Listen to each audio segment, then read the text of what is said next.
在英国关五当国的维基解密创办人叶桑杰，伊承认违反美国的间谍法，所以预计6月26日达成最后的协议了后，就会当离开英国，返去到伊的故乡澳洲，唔免搁在印度到美国。 美国司法部的文件指出，甲解密网站维基解密创办人叶桑杰达成协议，用行政刑事指控换终结伫英国的家境，允准伊返去澳洲，结束真长的法律诉讼，佮避免被引渡去美国。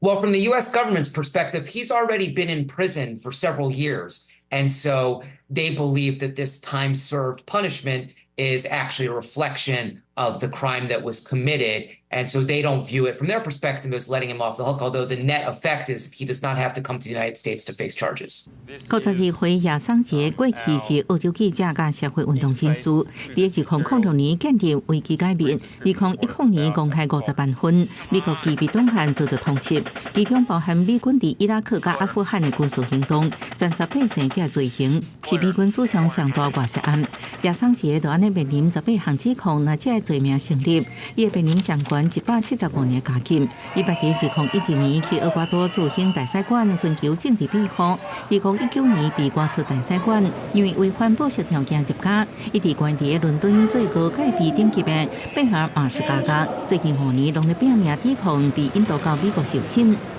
As WikiLeaks stands under threat, so does the freedom of expression and the health of all our societies. 澳洲政府一直咧呼吁美国撤销对因公民叶桑杰起诉，国会还伫今年1月提出动议，要求北京回转去澳洲。维基解密分享影片显示，被关1901天的叶桑杰已经坐飞机离开英国。公司新闻电视台报道。